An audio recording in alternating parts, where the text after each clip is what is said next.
Olá, tudo bem?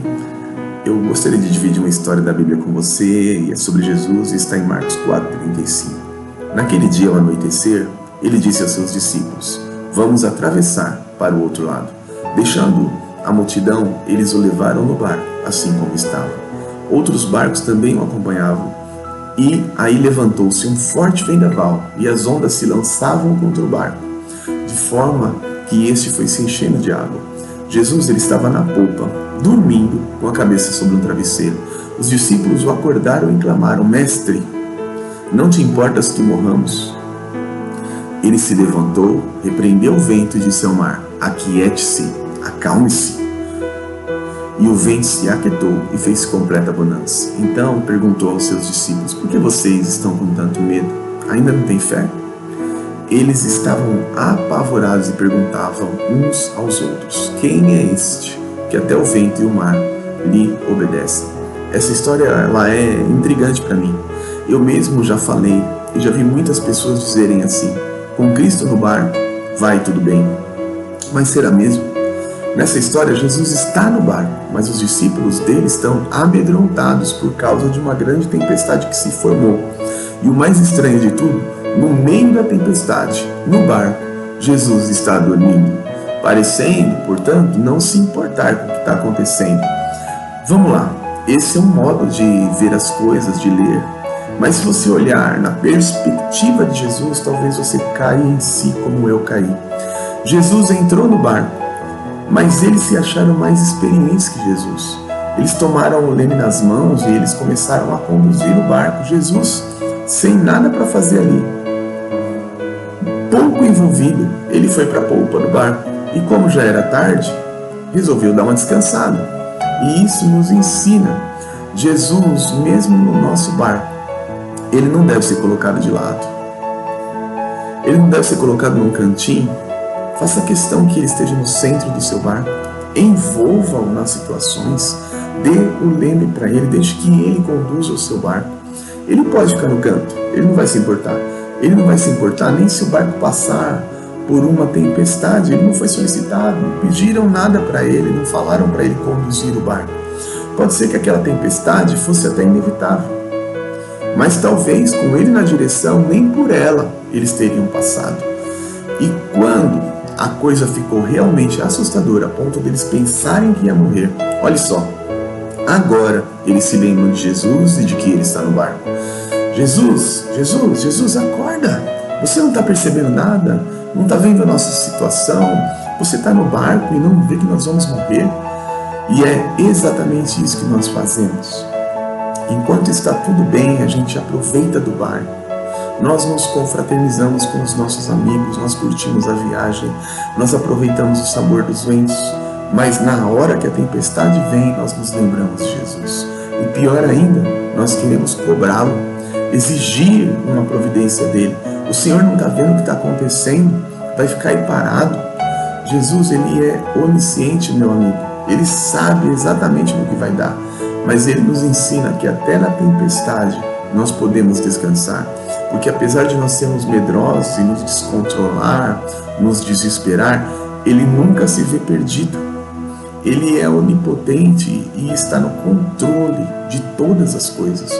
Quando ele é acionado, mesmo sem ser envolvido em nada antes, ele vai ser o Jesus de sempre, graças a Deus, disposto a ajudar quem clama por ele, cheio de misericórdia, até com quem nunca quis nada mais profundo com ele. Ele se levanta e ordena: "Cala-te, vento, aquieta-te, mar."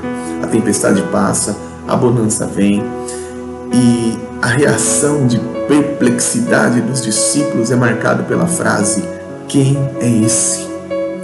Quem é esse? Quem é esse que até o vento e o mar lhe obedecem?" Essa frase ela é extraordinária. Quem é esse? Ele está no barco, mas eles estão se perguntando: quem é esse? Ou seja, há um certo reconhecimento de que apesar de Jesus estar no barco, eles não sabiam muito bem quem era ele. Eles não sabiam do que aquele cara dormindo no cantinho do barco era capaz. E isso nos ensina algumas coisas. Primeiro, cuidado.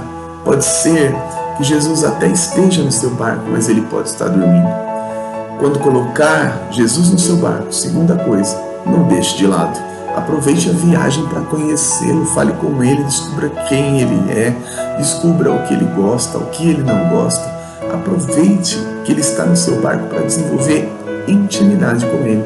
Terceiro, você pode até se achar um bom navegador, você tem experiência, vivência. Aqui dizem que você é maduro, sabe? Mas se Jesus está no seu barco, meu amigo, dê a ele a direção, coloque-o no leme, dê o timão nas mãos dele. O barco é seu, mas sirva-o no seu barco. O deixe se sentir bem recebido. Faça com que ele se sinta querido.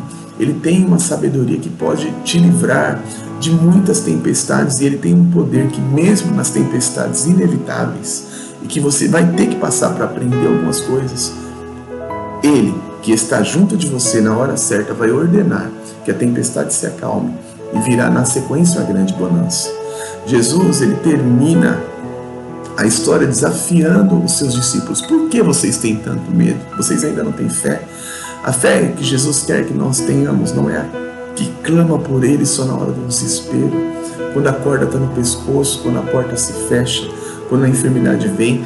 Ele quer uma fé que vai além, a fé de quem busca andar com ele em todos os momentos bons e ruins, a fé de quem convida ele para a sua festa de formatura, para a sua festa de aniversário, para o seu casamento, mas também de quem o convida para o velório do seu pai, da sua mãe, do seu filho. Ele quer ser o amigo de todas as horas. Ele não quer só estar no seu barco, na sua casa. Ele quer que você também seja um frequentador da casa dele, que a casa dele seja a sua, que assim como ele te ajudou no seu barco, na sua casa, você possa ajudá-lo na sua casa. Ele disse uma vez: sem mim nada podeis fazer, sejam as coisas boas ou ruins. Ele disse: se vocês estiverem em mim e as minhas palavras estiverem em vocês, vocês pedirão tudo o que quiserem e vos será feito. Ele só quer, portanto, reciprocidade de você. Ele entra no seu barco, você entra na casa dele. Ele entra na sua vida, você entra na dele. Na hora H, ele te serve, faz a sua vontade e procure de todo o coração fazer a dele. Acorde Jesus, tire ele do cantinho do seu barco. Pare de viver como se ele não estivesse no barco. Pare de falar como se ele estivesse distante. Pare de postar coisas sobre ele sem ter intimidade com ele, sem ele saber quem realmente você é e sem você desfrutar de quem ele é. Quais as tempestades que você está passando? Vai lá, acorda ele agora. Salmos 34:8 diz: para nós provarmos do Senhor, para nós o degustarmos, provai e vede que o Senhor é bom. Ele já está no seu barco, ótimo. Agora chama ele para o lugar de honra, o trate bem, o faça sentir muito bem-vindo, dê um leme para ele, coloque o timão nas mãos dele, deixe ele conduzir o seu barco. Essa é a mensagem para a sua vida. Se você quiser ouvir mais, visite a Igreja Cristã Pagiel. Nós estamos na Rua Japão 769 e por enquanto na pandemia nossos cultos estão acontecendo apenas aos domingos. Fique com Deus, Deus te abençoe.